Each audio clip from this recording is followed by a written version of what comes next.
উপবৃত্তি সংক্রান্ত সর্বশেষ আপডেট।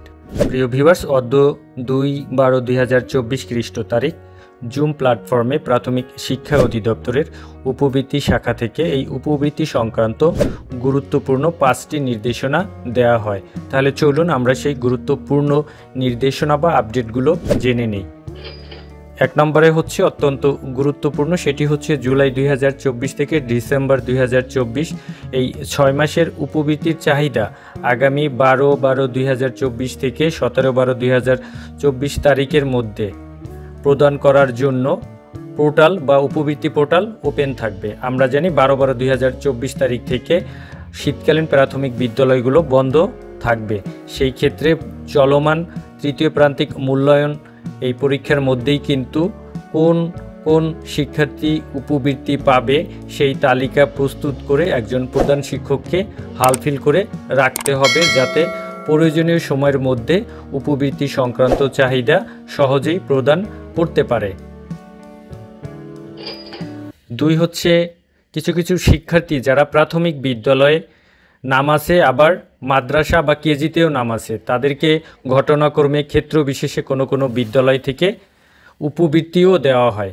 আমরা জানি উপবৃত্তির নীতিমালা অনুযায়ী একজন শিক্ষার্থী সরকারি প্রাথমিক বিদ্যালয় কেবল অধ্যয়নরত থাকলে তাকে উপবৃত্তি দেওয়া হবে। সেই ক্ষেত্রে যদি কোথাও কেজিতেও পড়ে আবার আমাদের সরকারি প্রাথমিক বিদ্যালয়ে পড়ে, এরকম শিক্ষার্থীদের কোনোভাবেই উপবৃত্তি দেওয়া যাবে না। এটি উপবৃত্তি নীতিমালা লঙ্ঘন করা হবে। 3 নম্বরে হচ্ছে এই বাউন্স ব্যাক। অনেক দিন যাবৎ বাউন্স ব্যাক টাকা বা বকেয়া টাকার বিষয়ে আমরা বিভিন্ন ধরনের তথ্য দিয়ে আসছি। এটি কিন্তু প্রথম কিস্তির এই বাউন্স ব্যাক বা বকেয়া টাকা প্রদান করা হয়েছে এবং চূড়ান্ত কিস্তির টাকা আগামী 20/12/2024 তারিখের মধ্যে বিতরণ সম্পূর্ণ হবে।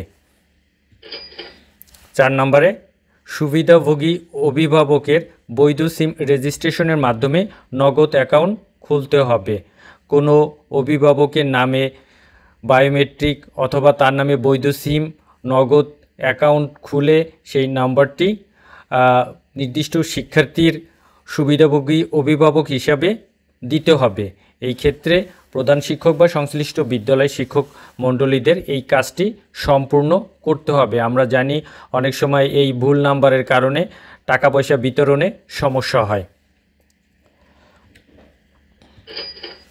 সর্বশেষ যেই নির্দেশনা, এটি অত্যন্ত গুরুত্বপূর্ণ, সেটি হচ্ছে পিএসপি এমআইএস সফটওয়্যার, যেটি অনলাইন পোর্টাল, এর মাধ্যমে প্রাথমিক শিক্ষা উপবৃত্তি কার্যক্রম বাস্তবায়ন নির্দেশিকা 2021 সংশোধিত এবং প্রাথমিক শিক্ষা উপবৃত্তি কার্যক্রম বাস্তবায়ন অপারেশনাল ম্যানুয়াল 2021 সংশোধিত অনুসরণপূর্বক যথাযথভাবে উপবৃত্তি বিতরণ কার্যক্রম পরিচালনা করতে হবে।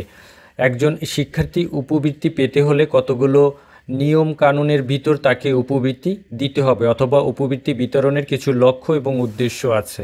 তার ভিতর কমন হচ্ছে একজন শিক্ষার্থীকে অনুকূল পরিবেশে সমতল ভূমির কোনো বিদ্যালয় যদি হয়ে থাকে সেখানে তাকে 85% উপস্থিত থাকতে হবে এবং বার্ষিক পরীক্ষায় 33% নম্বর পেতে হবে বা প্রান্তিক পরীক্ষাগুলোতে। এখন যদি একজন শিক্ষার্থী এই নীতিমালা অনুসরণ না করে তাকে উপবৃত্তি দেওয়া হয়, তাহলে কিন্তু উপবৃত্তির যে লক্ষ্য বা উদ্দেশ্য সেটি কিন্তু কোনোভাবেই পূরণ হবে না। এই জন্য যে সকল শিক্ষার্থীকে এই উপবৃত্তির চাহিদার আওতায় আনা হবে তাদেরকে যেন অবশ্যই এই উপবৃত্তির যে নির্দেশিকা 2021 বা অপারেশনাল ম্যানুয়াল 2021 যে নির্দেশনা আছে সেই অনুযায়ী যেন একজন শিক্ষার্থীকে উপবৃত্তির চাহিদার আওতায়। আশা করি উপবৃত্তি সংক্রান্ত যে এই যে সর্বশেষ আপডেট, এটি একজন প্রধান শিক্ষক বা সংশ্লিষ্ট বিদ্যালয়ের সহকারী শিক্ষকবৃন্দের জন্য সহায়ক হবে। ধন্যবাদ।